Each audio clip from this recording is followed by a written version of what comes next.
Good afternoon and welcome to the sixth flight test of Starship. It is currently 3:25 p.m. Central Time at Starbase, Texas, and it has been just 40 days since our last launch of the world's biggest rocket. We're targeting our first afternoon Starship liftoff just 34 minutes from now, and that will occur at 4 p.m. Central Time. Now, this timing will bring us daylight views of the ship splashing down on the other side of the world. I'm Kate Tice, Senior Quality Systems Engineering Manager here at SpaceX. And I'm Jessie Anderson, a Senior Structures Engineering Manager, and we are joining you live from SpaceX Hawthorne. On Flight 5, we promised you maximum excitement, and Starship delivered in what had to be one of the most memorable moments in my time here at SpaceX. Same. Like so many of you, we were in utter shock as we watched that historic booster catch unfold, and we're back today to try and do it all over again. As Kate mentioned, it's been just over a month since Flight 5, making this our quickest turnaround yet between Starship flight tests. Our ultimate goal is to get that turnaround time down to hours. Following Flight 5, the SpaceX team went to work, immediately implementing lessons learned into the vehicle and tower's hardware and software systems for Flight 6. This is what rapid iteration looks like. We gather real data from these test flights and turn around and fly again as soon as possible. This is the process that is bringing us the rapidly reusable Starship that will soon be taking us to the Moon and Mars. Flight 5 proved that we can safely bring the booster back to the launch tower, which is a key factor in driving rapid reusability, and land ship with a high-precision splashdown in the Indian Ocean. We'll be taking you through today's test objectives in just a moment, but first, let's check in with Dan, who is on the ground just a few miles from the pad at Starbase with the best views. How's it going, Dan? Hey, Jesse, it's going fantastic. I got a couple hundred of my best friends out here ready to watch this launch and hopefully another catch today. But welcome everybody back to Starbase for another Starship launch. I'm Dan Hewitt. Got Launch Control Center right behind me, tower just about 6 miles over that shoulder. It has been a pretty quiet countdown. Not a lot of chatter on the loops right now as we are into prop load, and we are counting down to the very top of our window at 4 p.m. Central Time, so just about 32 minutes from now. Right now, the range is projected to be clear by then. We've got our assets out there making sure land, air, sea, everything around the launch pad and then our flight path are clear before we give the final go to liftoff today. We got through the weather poll. Everything was looking great. A little breezy today, but well within our constraints for both launch and catch criteria. And as you can tell, we're loading propellant onboard the vehicle. You can see those white frost lines starting to tick up as we're putting the cryogenic, the liquid methane, and liquid oxygen out to both of those vehicles. The ship prop load started at about T-minus 49 minutes, and then the booster followed just a couple minutes after at about T-minus 41. We're almost halfway full on ship, just about a third on booster. Those are both going to continue until we're about 3 minutes, 20 seconds before liftoff on ship. And then the booster is going to close out at about 2 minutes and 50 seconds. So we pretty much are loading up right to that last possible minute, keeping it as dense and cold as possible, and then getting off the launch pad. The countdown startup sequence, everything will look very familiar if you watched Flight 5, assuming you did. But you're going to see the engines start to ignite at about 3 seconds before liftoff. They're going to start up in 3 different groups. First, those center 13, then 15 of that outer ring, and then those final 5, bringing all 33 Raptors online. After that, we'll see about a second later, and then it'll lift off, so a couple seconds from first light until motion. As usual, we can hold at T-minus 40 seconds if we have any last-minute issues to clear, anything with the range, anything that triggers on the vehicle. And if we pass T-minus 10 seconds, the deflector fires, and then we scrub, then we're done for the day for at least 24 hours. But weather is fantastic, light breeze, no clouds in the sky, not tracking any hardware constraints to launch today. If we're not able to get off the pad, though, we've got opportunities throughout the week, could be 24 to 48 hours later. But everything looking great. I'm excited to be able to see another one of these get off the pad. Check back in with everybody in just a couple of minutes. Back over to Jesse and Kate. Awesome. Thanks, Dan. Now, you could see those 2 towers in the back there in the distance at Starbase. Starbase is really coming along just as rapidly as Starship itself. That second launch tower will be coming online next year, and it will allow us to increase our flight cadence and test even more frequently. And just a few kilometers away from the 2 towers, our cutting-edge 1 million square foot star factory is nearing completion with the goal of producing hundreds of ships a year. Yeah, That might sound crazy, and that's because it is. If you can imagine a future where we are flying and catching a fleet of boosters, which is the lower portion of the vehicle, that fleet is actually pretty small compared to the potentially hundreds of ships, the uppermost portion of Starship, that will be flying in that future vision. Yeah, exactly, Kate. Those ships will be staying in space for long duration missions to go to the moon or Mars or become tankers for refueling or any number of other uses. But the boosters will come back and turn around to launch the next ship. So in order to hit that production cadence of hundreds per year, we're rapidly building out Star Factory, which is our Starship production facility in Texas. And live views, not live views, views of that Star Factory there. Now, this place allows us to move system integration work earlier in the build process, which means more efficiency, higher quality, and ultimately faster production. Starbase is an incredible place to be right now. There really is nowhere else in the world like it. You know, hint, hint, nudge, nudge. Now, what you might be hinting at is the good news is we are hiring. If you love what you're seeing, check out our openings at Starbase. On the engineering side, we're looking for vehicle design engineers across structures, propulsion, and integration. And if you're a hands-on tech, we're looking for integration technicians and welders that can help us hit our goal of building a Starship every 8 hours. And to do that, we need builders. Yeah, we're definitely going to need a lot of builders to get that down to just 8 hours. Right? Now, beyond that, in order to keep Starbase growing, we have all kinds of roles, from baristas to HVAC technicians to EMTs. So chances are, if you're looking, we have a place for you. Visit spacex.com/careers to see all of our openings. Every role is critical to the future of Starship. With Starbase growing faster than ever, we can't do it without you. This place is where our future is being built, and that is a future that we are all very excited about. All right, let's dive deeper into the inner workings of Starship and learn more about this flying skyscraper. Starship features two major parts, the ship, which has 6 Raptor engines, and the Super Heavy booster, which has 33 Raptor engines. Now, just like flights 1 through 5, the current iteration of Starship is an experimental vehicle flying for development. And with a few planned upgrades, Starship will have 3 times the thrust of Saturn V at 10,000 metric tons of thrust, plus the added benefit of full reusability. Starship 2 will be capable of carrying more than 100 tons to orbit, and Starship 3 will be able to lift more than 200 tons to orbit. Now, the amount of mass we're able to launch per rocket is crucial to creating a self-sustaining city on Mars. Exactly. And speaking of launch mass, we should probably acknowledge the elephant, banana in the room, and our today's secret payload. Okay, so 2 things here. The first is, remember on Flight 5, we had a giant Mechazilla decal where the banana is today. And there you can see that on your screen. Now, that decal is 3 feet tall, which might be hard to tell looking at it on the ship right there, which is why we have a full-scale reproduction of that decal here with us so that you can see the size compared to humans. Yeah, it is bigger than you think it is. Like Jesse said, it's 3 feet high, and this is full scale, just like the one that was on Flight 5. Now, it is hard to follow Mechazilla, but I do have one better. Bananas have been used for quick visual comparisons for quite some time, and our teammates thought it was time to bring the venerated yellow fruit to Starship.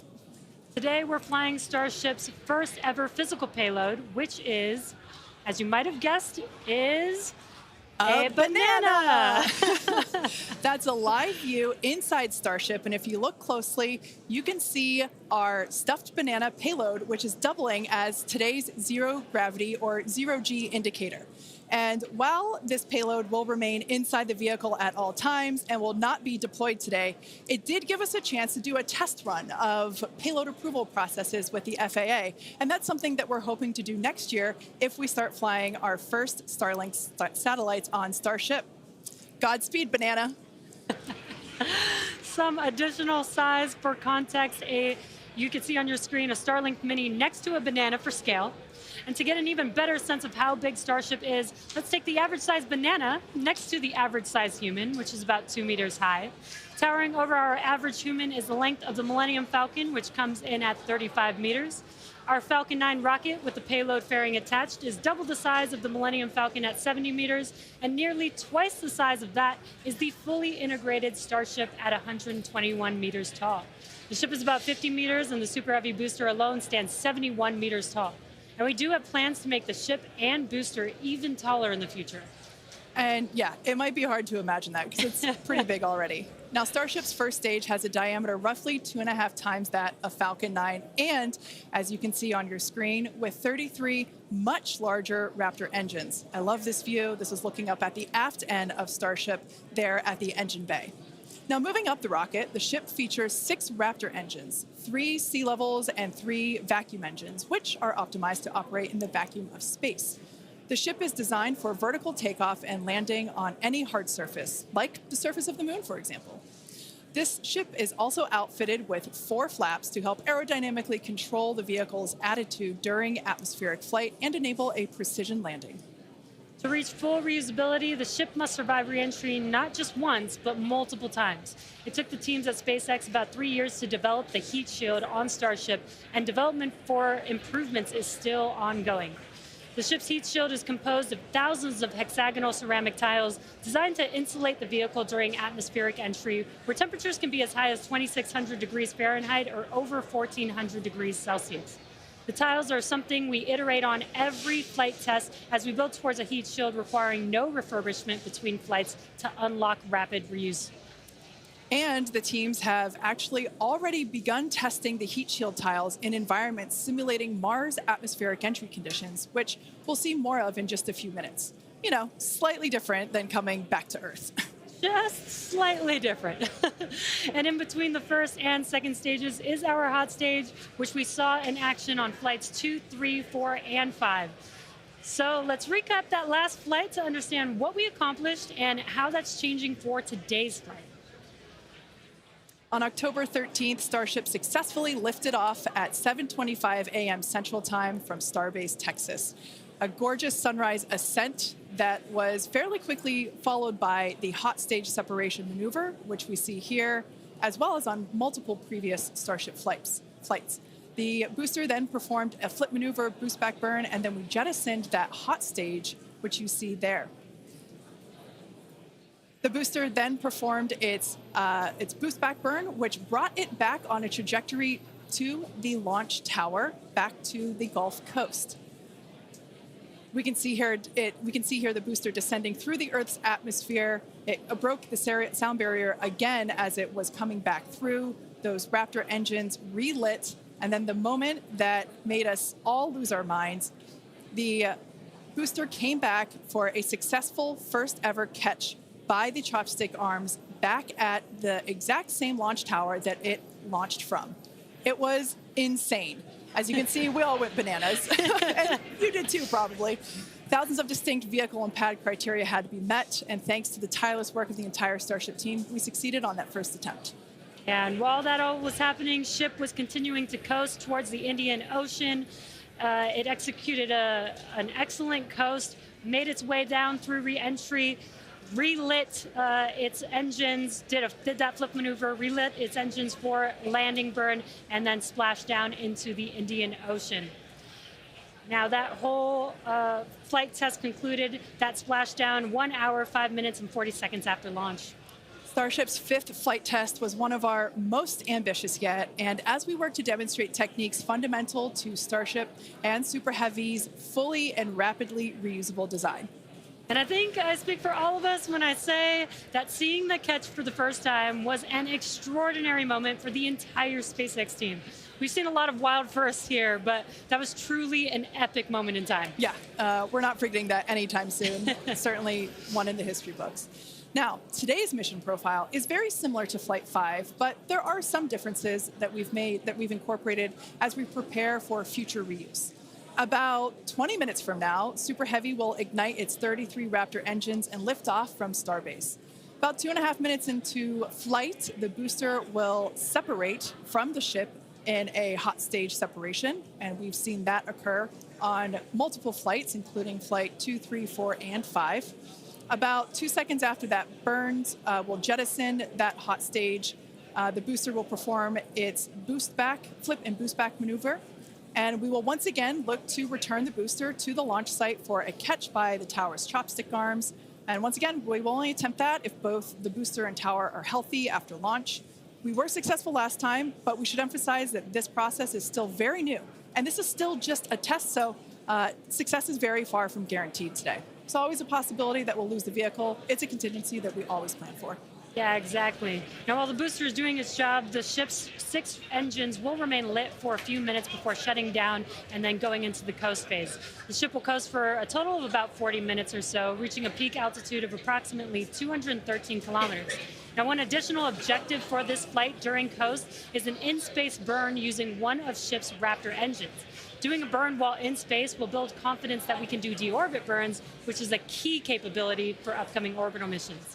Now, after the coast phase, the ship will attempt a controlled re-entry, and if ship makes it all the way down, we'll once again perform a flip and landing burn before splashing down in the Indian Ocean. Yeah. Now, there are some notable changes to our entry plans for this flight, and they will intentionally push the ship to, and very likely beyond, its limits. This includes several thermal protection upgrades and operational changes as we prepare for future ship catch and reuse.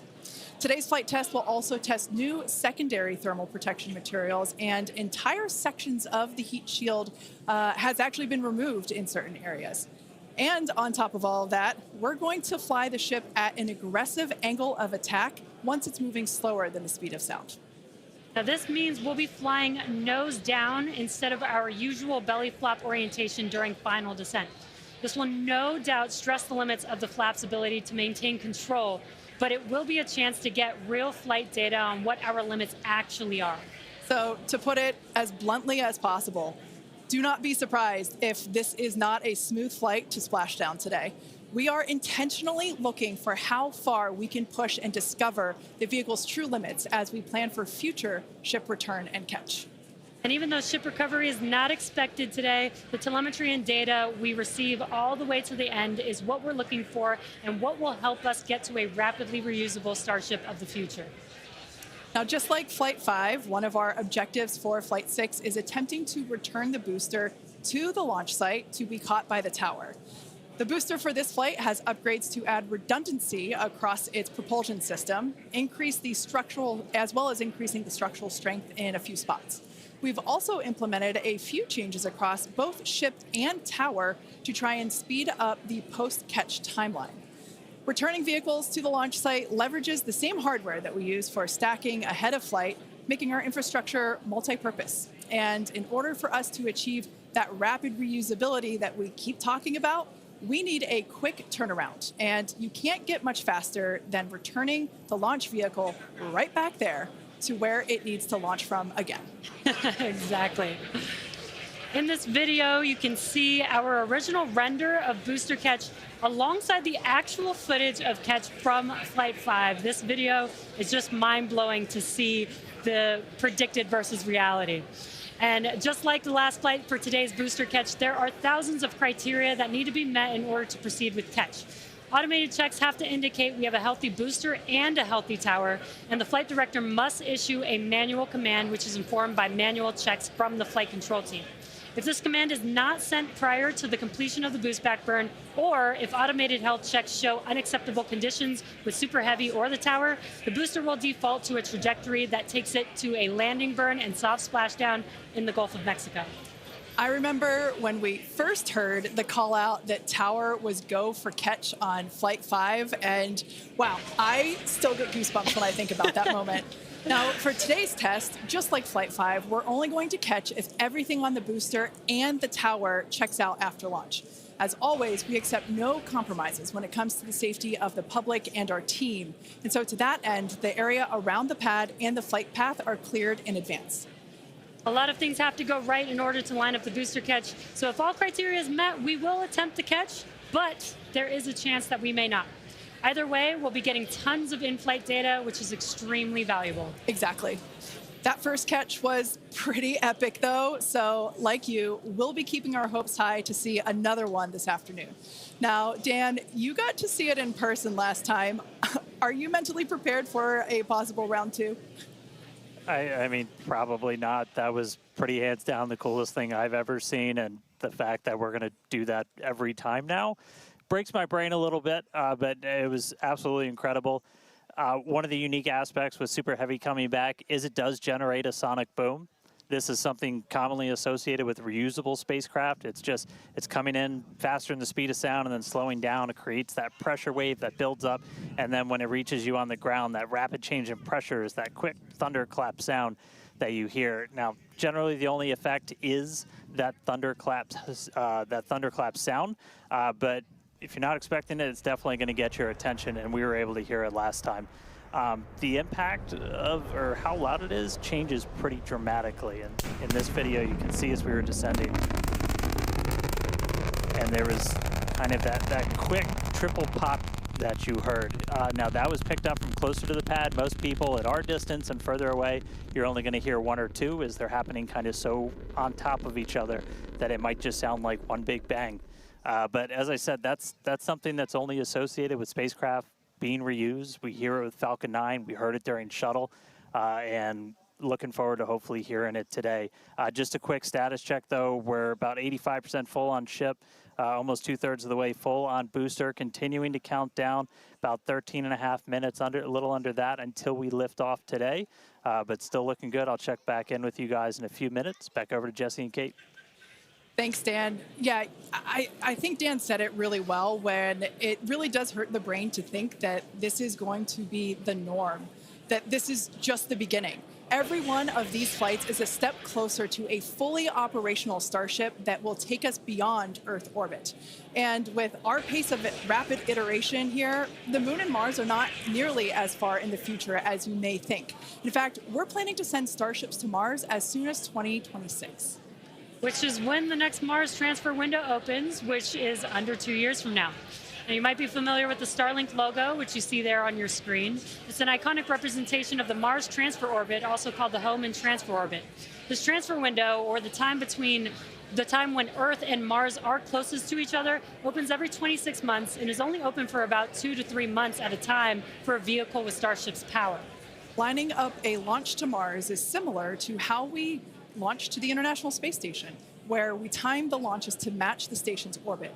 If we didn't do this, we would need more propellant and more time to get there. So the first opportunity we have to fly Starships to Mars, we plan to go for it. These first flight tests to Mars will be uncrewed and will test the reliability of landing in tech. If those landings go well, the first crewed flights will soon follow after that. Right now, our flight tests are focused on proving out reusability of both Super Heavy and Starship. In 2025, we'll continue that focus while also potentially flying our first Starlink missions and demonstrate capabilities central to our role in taking astronauts to the Moon as part of NASA's Artemis program. Starship will be used to land astronauts on the lunar surface on NASA's Artemis 3 mission, which will put the first humans on the Moon since 1972. One key capability will be the ability to refuel Starship on orbit, which you can see there on your screen, with a Starship prop tanker docked with a fuel depot. Next year, we're planning to test this capability by launching 2 Starships and having them meet up to transfer tons of cryogenic propellants. Now, when the time comes to land on the Moon, Starship will link up with NASA's Orion spacecraft in lunar orbit, where astronauts will transfer over for their descent. Now, once on the lunar surface, they'll ride the elevator down in their Axiom EMU spacesuits from Axiom Space and leave the first footprints on the Moon in more than half a century, kickstarting humanity's mission to establish a sustainable presence there. And coming soon to a moon base alpha near you, Starship Enterprise Edition.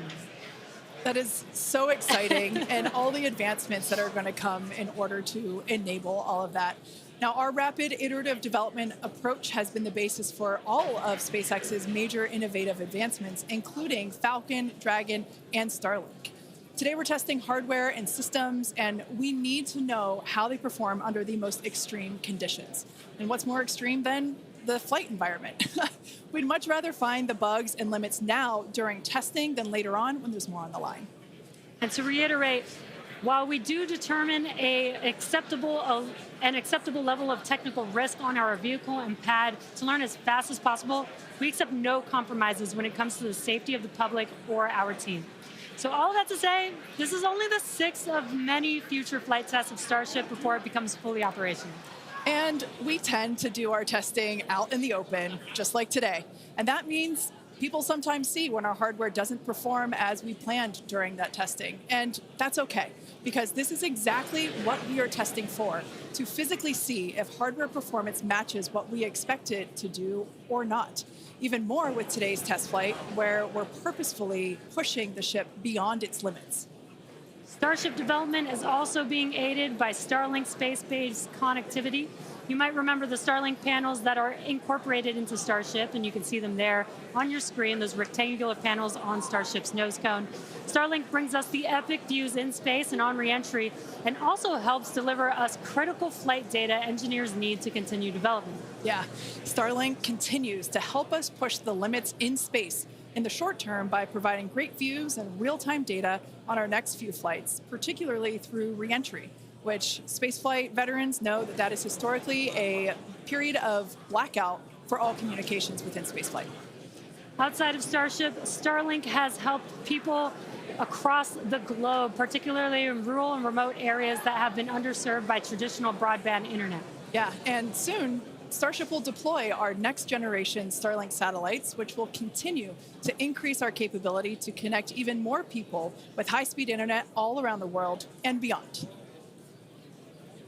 Now, as we continue to prepare for our next several flight tests, we recently performed a cryo-proof test of the Starship for Flight 7, our first operation with a vehicle debuting a number of major milestones. The ship has been stretched to make room for larger propellant tanks, increasing the propellant capacity from 1,200 tons to 1,500 tons. The forward flaps also got a redesign. They have shrunk in size and they also shifted in location, and both of these things will help better protect them during entry heating while still providing control. There's also a wide range of upgrades that will make the vehicle more reliable, adding redundancy to and the ability to operate for longer durations in space. One unique aspect of a trip to Mars are the different conditions ship will see when entering the Martian atmosphere. Now, it's difficult to simulate Mars's atmosphere when re-entering on Earth, so we've been testing a variety of heat shield materials inside a specialized plasma jet chamber at the University of Illinois Urbana-Champaign, where we're able to more closely simulate Mars's 95% carbon dioxide atmosphere. Aside from looking awesome, this is important testing. The intense heat of entry will cause the CO2 to break down into its base elements, exposing Starship to atomic oxygen, which increases surface heating and can cause materials to oxidize or start to break down. Spacecraft entering over Mars encountered more than twice the amount of atomic oxygen at their peak when compared to Earth, and that is certainly a unique challenge. As we continue to test more about what makes great shields for Mars. All right, now we're heading into the final minutes of the countdown. Let's go back to Dan for the latest on the ground there at Starbase. Hey, I'm afraid I have nothing but good news for you. We have a go from our range safety team. We are a little over 90% full on ship, almost 85% full on booster, and not tracking any holds to an on-time liftoff. So we've got about 3 more minutes of prop load. As long as the range stays clear, we don't trip any other holds, we might blow right past that T-minus 40-second mark and lift off right at the top of our window at 4 p.m. Central. So toss it back to you guys one more time, but fun part about to start, we are, a little under 6 minutes away from launch. All right, so we are continuing to progress now at 5 minutes and 43 seconds until liftoff. Now, once we pass the T-minus 40-second mark, a number of events are going to occur in rapid succession. The ground spin and ignition systems will come up to flight pressure, and the ship will go on to internal power. And then after that, the quick disconnect, or what we call the QD arm lockout, is removed in preparation for retraction shortly after T0. And once we pass the T-minus 40-second mark, we still have the ability to recycle the count under certain conditions back to T-minus 40 seconds, and then hold there to assess what happened and if we can proceed again to T0. Exactly.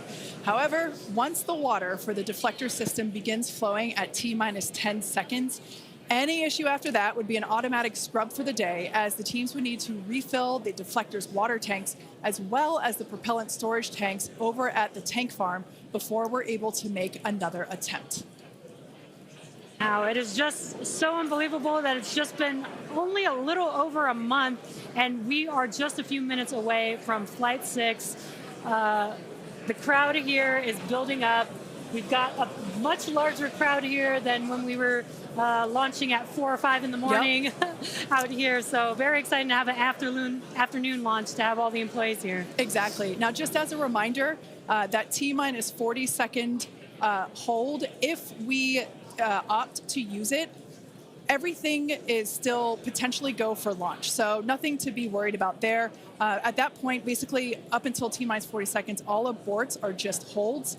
This would allow the team to wait for final checkouts to assess propellant levels, engines, avionics, vehicle pressurization, range, weather. Occasionally we've had shrimp boats lingering in the past, but that doesn't sound like that is the case today. Yeah, not today, no shrimp boats, which is great. Everything so far is looking good. We're getting really excited here, just a few minutes away. We're gonna go back, send it over to Dan in Starbase. How's it going, Dan? It is still going great, just coming up on about 3.5 minutes away, so we should be done with our prop load on ship momentarily. Then about 30 seconds later, we'll close out on booster. Our flight control team on board, or in the building just behind me, not on board. Some of them might wish they were on board. Flight control team in the building behind me, they're going to have a lot of work to do right after we lift off, as we still have a lot of manual checks that happen on the tower prior to the flight director, who's going to be Tristan Pierce again today, giving a manual command to bring the booster back to the launch site. And the tower did just incredibly well on the last flight. We didn't lose any of our required redundancy for a catch, and so we're hoping to see that again today. A lot of the team, really putting armor on the tower, making all of those things work, played a huge role in making that catch possible, and looking forward to hopefully seeing that happen again. And of course, sending our first payload to space. You can see the banana. It's very tightly secured, but I assure you it does have some room to float around. So once we're in a zero gravity environment, we should see our first Starship zero gravity indicator putting on a little bit of a show. And that's looking right in. That's where we're going to have Starlinks. That's our PEZ deployer. So getting its ride to space. So coming up on about 2.5 minutes, we are closing out on all of our prop load. Just heard that our fill drains are starting to close, so that means we're no longer going to be flowing propellant into the booster and the ship. We're going to do what's called pushbacks. So all of that propellant in the ground systems is going to get pushed back to the tanks, clear out everything around the pad right before we light those 33 engines and take off.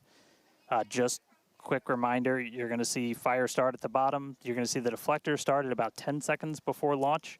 Lots of water to help dissipate all that heat, all that sound. And then the engine starting up in 3 different groups. And then about a second after T0, we should see liftoff. About 2.5 minutes into the flight, a little bit longer, we'll see hot staging.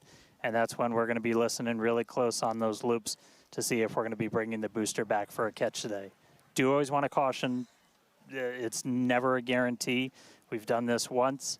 We'll see if we do it again. We're only going to do it if the booster and the tower are looking really good before we attempt to bring it back here. But coming up on a minute, not tracking any holds on the board right now. So as long as we don't have any last second things, which do happen. All right, flight director just confirmed T-minus 1 minute.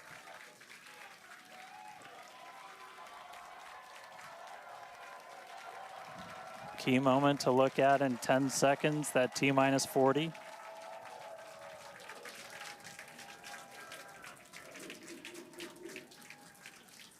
And we flew right through that.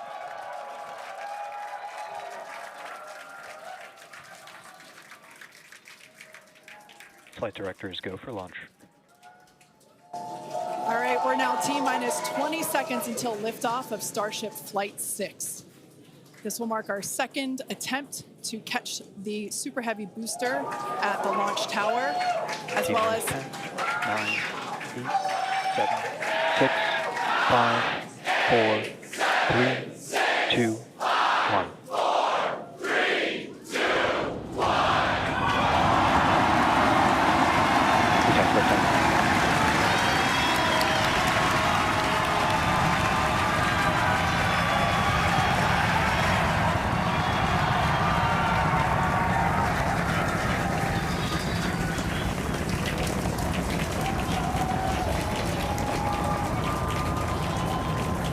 Vehicle is pitching downrange. Booster Raptor, chamber pressure nominal.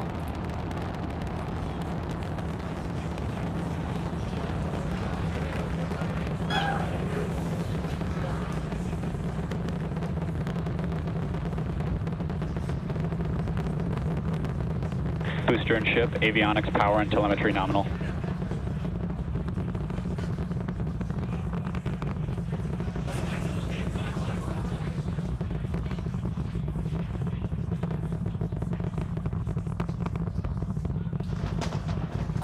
All right, we're just a little over a minute maximum into flight. dynamic pressure. We're about 6 miles away, so all the sound's still hitting us here. Hearing good call outs that power telemetry nominal, that's flying straight and true. We do see all 33 Raptor engines lit up on telemetry screens. At this point, we've passed through that point of maximum aerodynamic pressure, that max Q.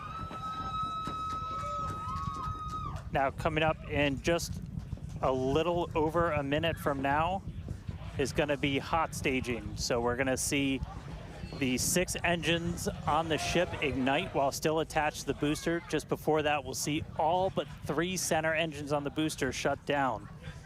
In what we call MECO, it's most engines cut off instead of main engine. And so while we continue to watch it go up, a lot of our flight controllers looking at all the systems around the tower. Again, we have to send a manual command.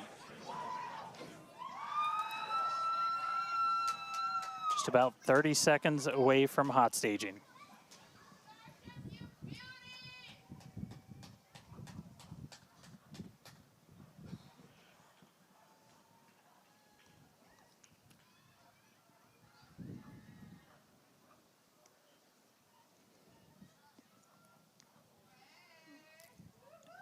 And we heard the tower is go for catch. Booster engine cut off. The return flag is set for true. Ship engine startup. Stage separation. All right, hot staging confirmed. Booster 6 out of boost 6 back lit on the ship. Booster boost back going. We heard that we are go for catch. Kate, Jesse, take out the views. Hopefully I got a booster coming home real soon. Wow, from our view here, Dan, great views of planet Earth behind that super heavy booster. Right now it is performing the Ship boost chamber back pressure burn. nominal. Good news there, telling us that the pressures inside the ship are good. That is the second stage or the upper portion of the vehicle. Follow along with the telemetry on the bottom of your screen. Yeah, booster is currently, super heavy, is currently in its boost back burn. This boost back burn, Avionics, power, and telemetry nominal. this boost back burn lasts just a little bit over a minute. So we've got a little, approximately 30 seconds left. We've had shutdown of that boost back burn. Up next will be hot stage jettison. The view from the camera on the left, or from the booster on the left-hand side of your screen, and then tracking cam there on the right-hand side of your screen. We'll see those grid fins. Booster offshore divert. And we can also see that the hot stage has been jettisoned. Yes, visual confirmation of that there on your screen, which is great. Now the next Starship is following a nominal trajectory.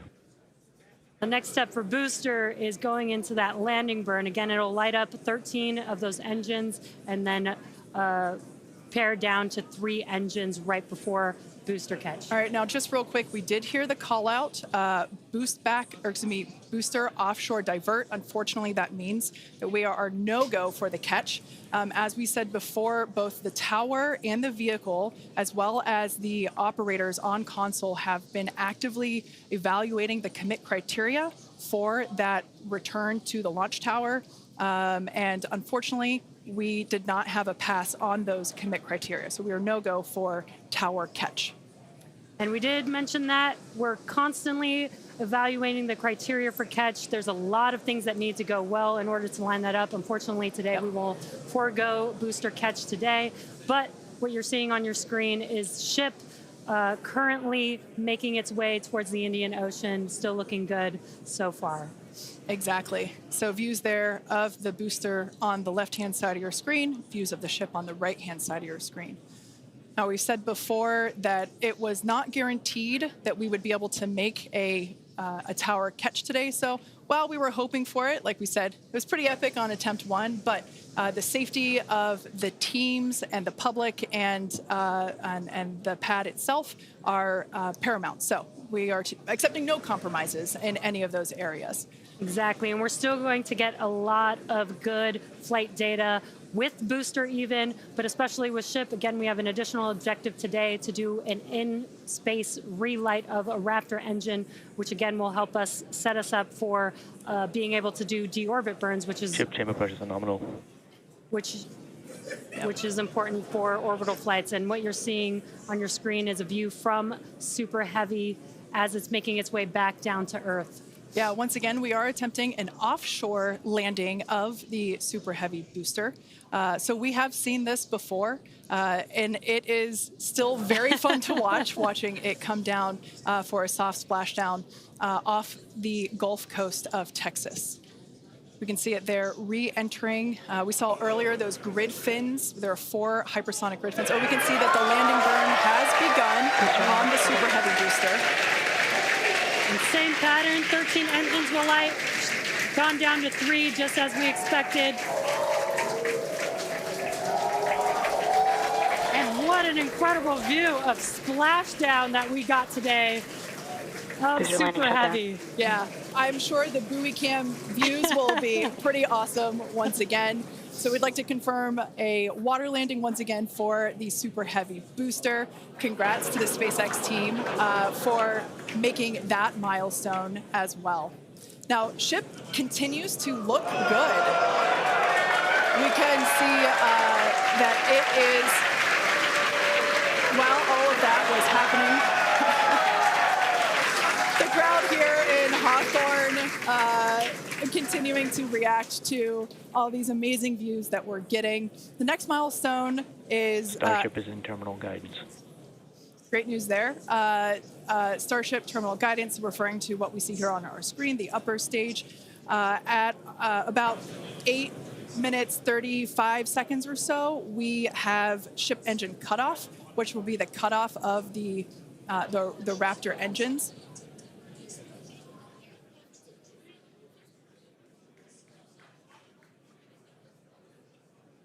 We can see on our screen ship giving us some incredible views brought to us by Starlink. This view is also very interesting because we can see basically the receding tile line that we referred to earlier, where we mentioned we have removed a number of heat shield tiles in order to test out and push the envelope on the ship and demonstrate what its capabilities are. Ship engine cutoff. And there we just heard call out for SECO, ship engine cutoff. Great news there. Everything continuing to look awesome for ship. Full view looking aft on ship here. Ship FTS is saved. Nominal orbit insertion. There's that call out we were waiting for. Confirmation of good orbital insertion for ship today. It has been a very exciting afternoon so far. We'd like to send it back over to Dan, who can give us that live view experience. Dan, once again, are you okay after witnessing another Starship launch? Yeah, totally fine. You guys have to be jealous. This is the only way to do this. This is fantastic. No, it was really cool to see it lift off 33 out of 33. Didn't go for the booster catch today. Initially, we were good, and then we tripped a commit criteria and did the offshore divert. So we went and did that water landing, as everybody saw. We'll dig into it a little bit more, but again, we've done it once, we've now done it twice. We're going to keep trying to do it, as this is just a core capability of Starship and what's going to make it so incredible. There's a lot left. We're just about almost 10 minutes into this flight, so about 50 plus minutes still to go. Ship nominal orbit, so it's on its way around the planet. It's going to attempt to do an in-space burn. We're going to light one of those Raptor engines, the sea level ones in the middle, just to help demonstrate that we can relight in that microgravity environment. Really critical for deorbit burns as we start to do some orbital missions in the not too distant future. And then following that, we'll see a ship entry, maybe a splashdown. As you guys said, we're really going to be pushing ship on this one. We're pretty much intentionally putting it in places where we expect it might not do so great, and all that's to try and help us learn, see if we were a little too conservative, and then maybe that opens up more capability for when we start catching them. But I'll check back in with everybody in a little bit. I'm going to tune in and watch the ship fly around planet Earth, and hopefully we see it re-entering in the not too distant future. Back over to you guys. Thanks, Dan. Development testing, by definition, is unpredictable, which we saw with Super Heavy splashing down in the Gulf of Mexico today, but that is exactly why we test. As is standard for these tests, the area around the pad and along the flight path was cleared prior to launch, and we expect the road and beach to remain closed until further notice. Yeah, testing development flight hardware in a flight environment is what enables our teams to quickly learn and execute design changes and hardware upgrades to improve the probability of success in the future. Please do not attempt to approach the booster in the water for your safety as well as for that of our team that will be working on recovery. Now, we are going to continue though. The mission is not done. Exactly, the mission's not over, ship is still coasting, but it has been nonstop since liftoff, and with the booster having completed its job for the day, we are going to take a short break for the next 35 minutes or so while ship continues to coast before re-entry. Now, as with previous flights, Starlink may enable us to talk to the ship through re-entry with no communication blackout. Now, we are still testing Starlink during this phase of flight, so nothing is completely certain. Yeah, so if we do have views, we will be sure to bring those to you live. And of course, one of those views include that of our, as we said before, surprise payload, the Banana. And we are looking forward to it. So we're going to come back in a few minutes, around T plus 35 minutes. Yeah, exactly. Views or no views, we'll see you back here at T plus 40 minutes for our coverage of Starship's re-entry, flip maneuver, landing burn, and hopefully see a splashdown.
are just about 35 minutes into today's flight test, continuing to get some live views from Starship itself as it continues to make its way around the globe. We are coming up on what we will hopefully see is our in-space relight demonstration. This will be firing up one of those 3 sea-level Raptors on the very aft end of the ship and essentially reigniting it while we're in that microgravity environment in Earth orbit. We had attempted this once previously on Flight 3, but ended up skipping it when we had some attitude control issues with the ship. And we are on the dark side of the planet right now, so views are going to be a little bit dark, but hopefully we see some engine light come on as we do this relight test. This is a pretty critical capability for doing deorbit burns. This is not a deorbit burn. Want to stress that we're on a trajectory where if we didn't fire off the engine at all, we are definitely coming home. Ooh, seeing some thunderstorms down on the ground. That's pretty cool. But this is not a deorbit burn. If we didn't fire this engine, we're on a intentional suborbital trajectory. So no matter what, we're coming in over the Indian Ocean. Firing off the engine does change your exact splashdown point a little bit, but we've got this keep out zone across the entire Indian Ocean that we made sure was clear ahead of flight, and we continue to monitor during, but we're going to aim for that and hopefully see this relight test coming on in about a minute. It's just going to be one of these engines, and it uses what's called the header tank, so these small spherical tanks in the very top of Starship up in the nose cone. They don't require nearly as much gas to pressurize as your main tank, so they're really useful for any in-orbit maneuvers and then for landing burns. So if we make it to a landing burn today, we'll be using them for that as well. So we should be coming up in just about the next minute. Should be under a minute now away from that expected ship burn. And again, we've relit Raptors pretty frequently. We just did it with the landing burn and that boost back burn on the booster, and we've done it on ship landing burns. We just haven't done it in this microgravity environment where your propellant management and a lot of other things are different as you're not weighed down by the force of Earth's gravity.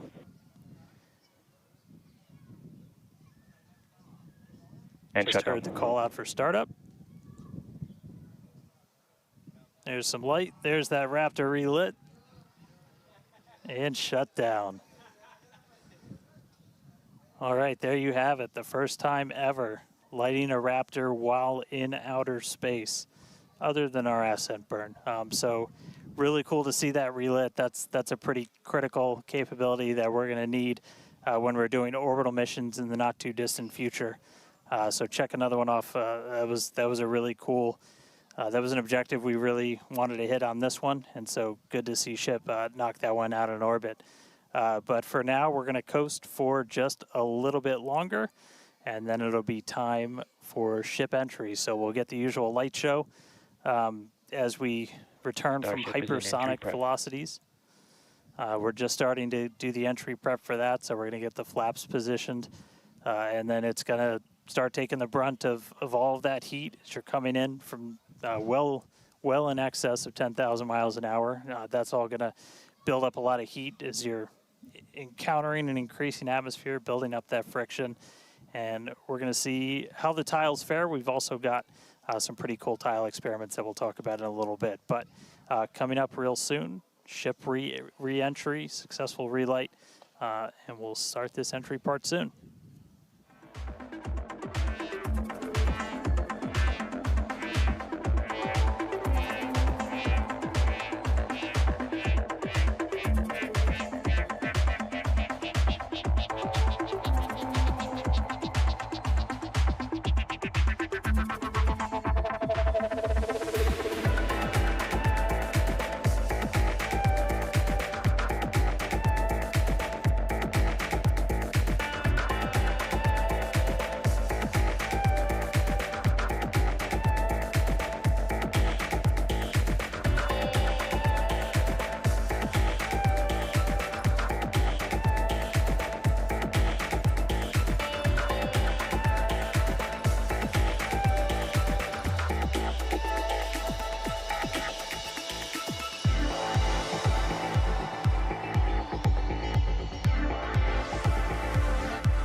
Starship is at 100 kilometers altitude. Good attitude for atmospheric entry.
Welcome back to Starship's 6th test flight. It has been an exciting day so far. We lifted off from Starbase at 4 p.m. Central Time. The Super Heavy booster and ship had a successful separation as well as a good boost back burn and good separation of the hot stage adapter. We did not attempt a return to the launch site and catch attempt today when strict criteria were not met and the Super Heavy booster executed a planned divert to a landing burn and soft splashdown in the Gulf of Mexico. Yeah, obviously we were hoping to come back to the tower, but this was a test and we knew that it was a very viable possibility. Starship is at 85 kilometers. Flaps now have control of the vehicle. All right, great news there, turning our attention over to the star of the show here, giving us these amazing views once again. We heard the call out there telling us that the Starship vehicle is now 83 kilometers above, coming up around T plus, well, now actually, the ship, as you can see, is beginning to re-enter the Earth's atmosphere. As a reminder, one of the main goals of today's flight test is for the ship to make it through the extreme heat of re-entry and to do so in a controlled manner.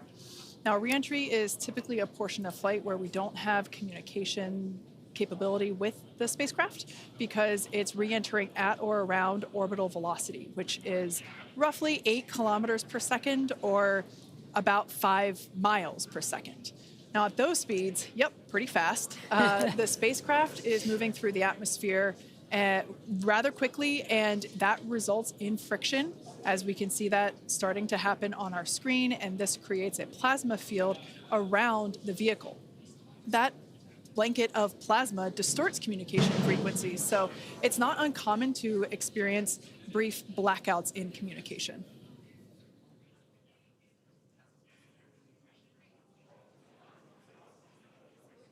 Starship is approaching the peak heating phase of entry.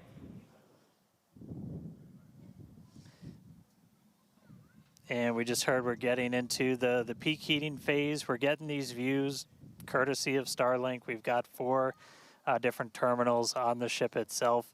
It's what's really allowed us to get real-time data during what's otherwise been just a a mystery box essentially for spacecraft design, where when you're re-entering through the atmosphere, at least getting anything in real time hasn't ever been possible before. But we're able to not just get these views, but real-time telemetry from the ship as it's coming through. Do really want to stress that we are really pushing the ship today. The heat shield is not in the same configuration as it was last flight, where we had a team of ship techs do just an otherworldly task, replacing the entire heat shield, thousands of tiles, installing a backup ablative, and that pretty much set us up to do a pinpoint landing on Flight 5. We did not do that with this one. We have some backup in those really sensitive areas around the flap, but this is an older generation heat shield. And knowing we weren't going to do that, we even went and removed some extra tiles. There are some missing tiles on the nose cone where we're testing some backups. There are some steel covered tiles in a couple of different spots.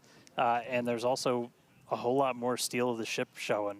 As you guys talked about, we gave it a little bit of a haircut, a couple hundred tiles trimmed off the sides, and that's where we might have catch fittings in the future. But ooh, color's starting to come in. So it looks like things are going to start heating up, Kate and Jesse. Yeah, fun fact, Dan, we actually removed 2,100 heat shield tiles from Starship in order to basically present that necessary receding line, which you kind of can see there in your view. Think back to previous flights. The heat shield line came up further on the vehicle, and just like Dan said, we want to test the vehicle beyond what we think it is capable of carrying based on our simulations and calculations. So once again, to just be super plain, don't be surprised if we see some wackadoodle stuff happen here. We won't be. There are a number of things that we are testing out intentionally to see what the ship can take. Yeah, exactly. And knowing what those limits are will really help us design the vehicle of the future.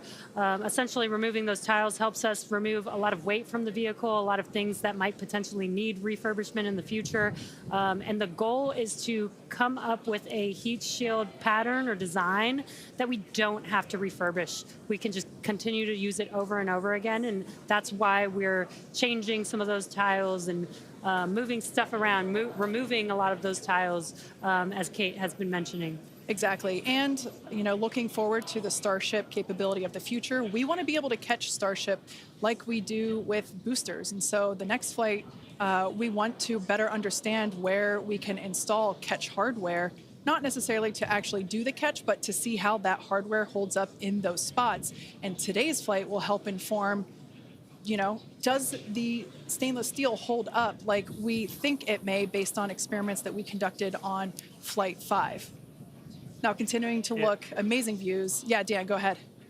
Oh, I was just going to say, there's so much on this flight that we're doing to try and, make all the ships that we're about to start flying even better, just really understand what their capabilities are going to be.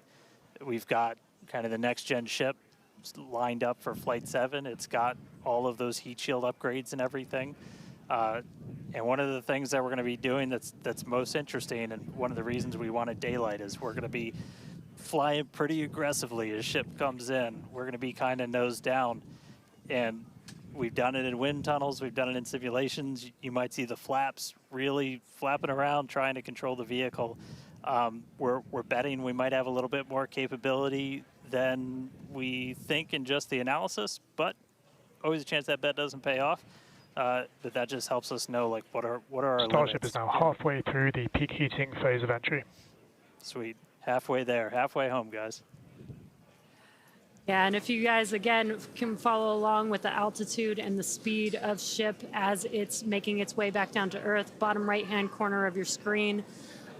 Speed is still going really, really fast. Again, as it gets closer to Earth, we'll see that altitude drop a little bit faster. It's kind of dropping pretty slow right now. And again, as we get closer and closer to literally the surface of the water, then we'll start to see that speed pick up. And if we can make it through this re-entry, we will attempt to do that flip maneuver once again and splash down in the ocean. Exactly.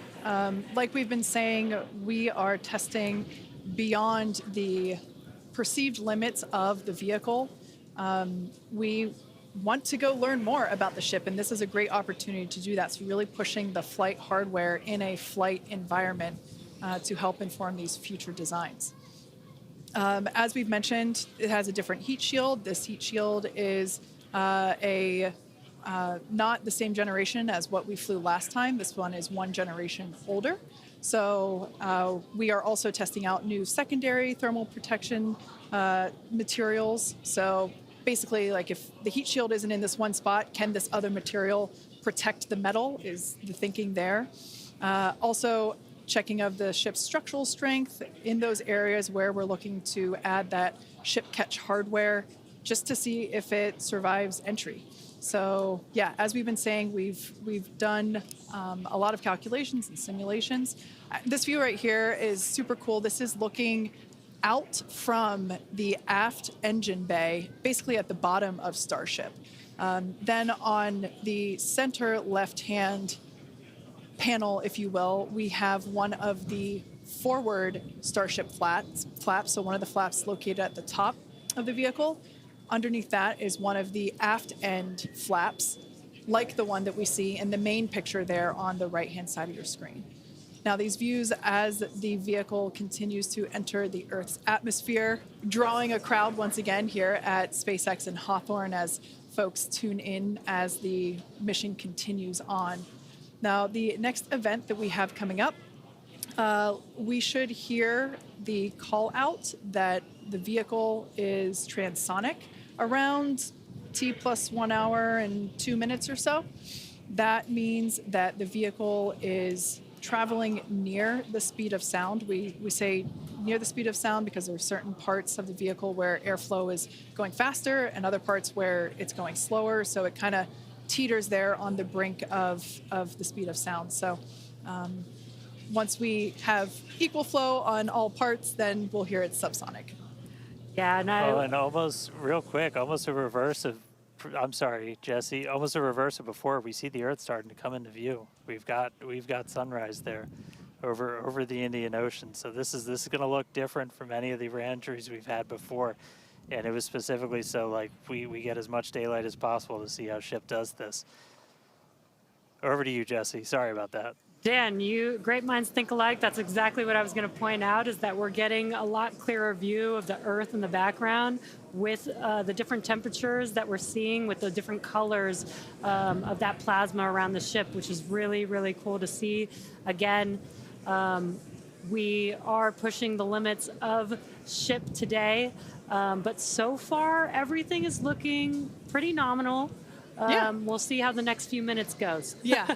Like we've said before, don't be surprised if this is not entirely smooth sailing all the way down to the ocean's surface. Similar to Flight 5, we are targeting the same splashdown location in the Indian Ocean, but we are not expecting to recover the vehicle. Right, and we were getting some glimpses of the flaps. The flaps so far are looking pretty good. We're not seeing any burn through. There's those flaps again. In that hinge area, which is our most concerning area there.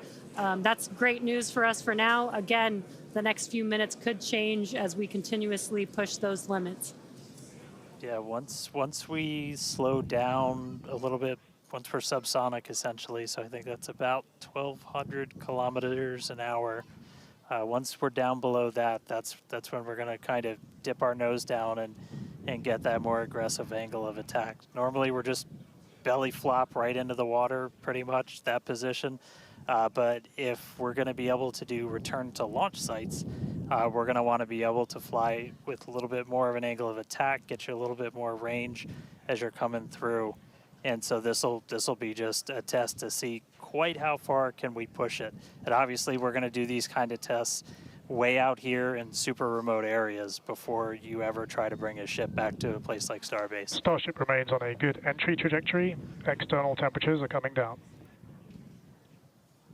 All right, great news there. That tells us that we are through the phase of peak heating. So we are expecting these temperatures to continue to come down. Once again, we are targeting a soft splashdown in the Indian Ocean around off the northwest coast of Australia. We can see these beautiful views of planet Earth coming in. Yeah, this is very different, where we had nighttime views of the ship as it was re-entering, and now we've got daylight. It is about an hour or so after sunrise there in the Indian Ocean, so pretty cool to see this. Yeah, and it might not seem like it makes a huge difference, but we do get a little bit more light on ship as well for the camera views that we have, which is very beneficial for us to visually see anything and try and correlate that to any of the sensors or data that we have on the vehicle. Exactly. That is why we shifted our launch window so that we could have that daylight in order to improve our observations of the vehicle. So not only are we getting all the raw data from all the sensors that are on board Starship, but we also have multiple cameras and assets out there that are watching the vehicle and will also be able to tell us with this visual story that is also very, very important. And as we get down a little bit lower, the Raptor engines are in their chill phase right now, so just essentially getting them primed to turn on. We're going to use those 3 center engines to do a landing flip and then a landing burn. So we'll come down kind of in that slightly pointed down belly flop and then fire off those engines to flip us around and then do that final landing burn. That should be coming up in just a little over, just under 5 minutes from now. And then hopefully we start hearing some call outs on transonic and subsonic as we slow down. Again, once you hear Starship as subsonic, keep a close eye on the flaps. They're going to be working overtime essentially to maintain control of the ship as we get a little more aggressive with this.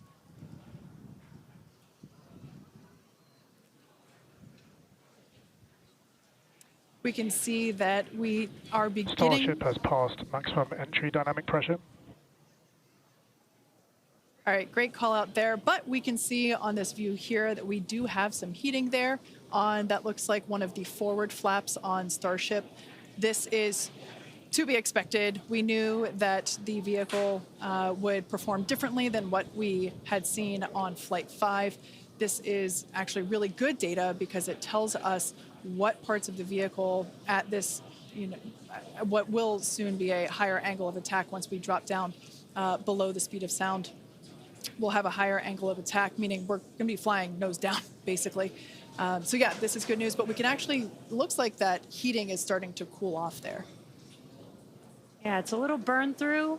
Again, it is important to note when we start seeing that through the ship's descent as well. So like Kate was saying, we're getting some really good data here. It looks like the other flaps are doing a little better than the one that has a little burn through, which is some good news.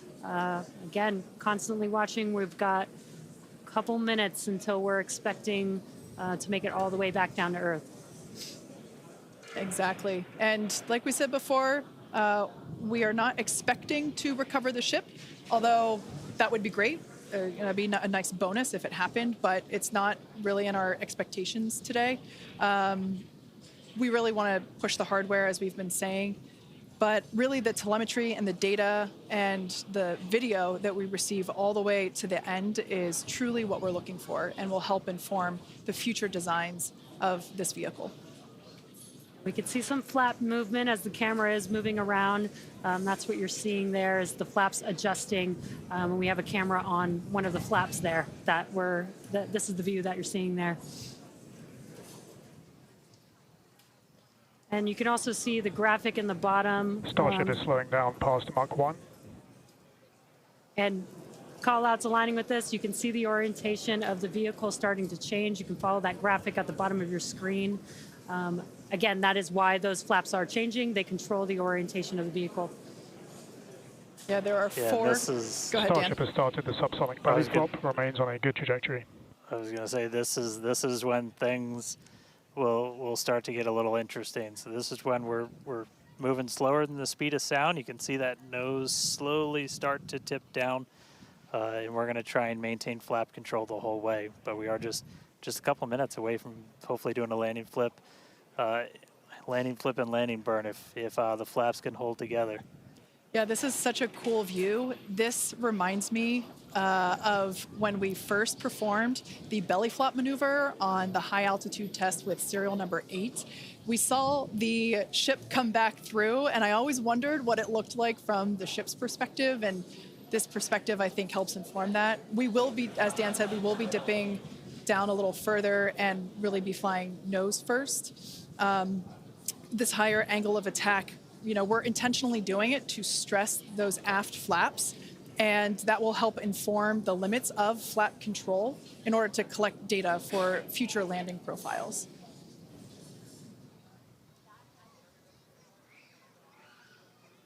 I mean, we're looking good so far. We've just got about 5 kilometers in altitude to go.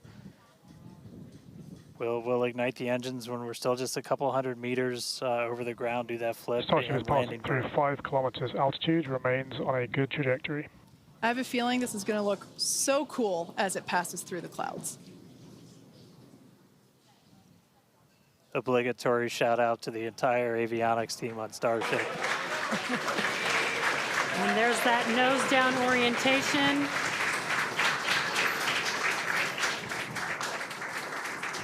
Now the Raptor engines will relight and help flip the booster back up. This is a more severe flip given the orientation. The engines will shut down prior to the water making impact, prior to the vehicle making impact with the water. Our ship is doing great so far. There's those engines relighting. What a great reorientation by Starship. Wow. All 3 down to 2 into the water. Starship is landed. Wow. And we have ship splashed down in the Indian Ocean. Some awesome buoy cam action here. Daylight views. Incredible.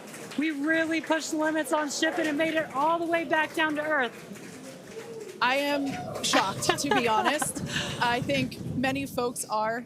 The fact that it survived all the way through while flying a lesser gen heat shield is just absolutely incredible. And turns out the vehicle had more capability than our calculations predicted. And that is why we test like we fly. Exactly why we do that. And those views were absolutely incredible to watch. Because of Starlink, we were able to get the views all the way down, as well as the buoys, seeing ship touchdown in daylight. So cool, so cool. Now, we want to, unfortunately, wrap up the show. Yeah, exactly. We'll say congratulations to our teammates at SpaceX and to everyone who supported the Starship program. And thank you to all of our future customers for your support. We'd also like to thank the people of Cameron County, Texas, as well as the Coast Guard, the Federal Aviation Administration, the Government of Mexico, and the Australian Space Agency. Now, be sure to...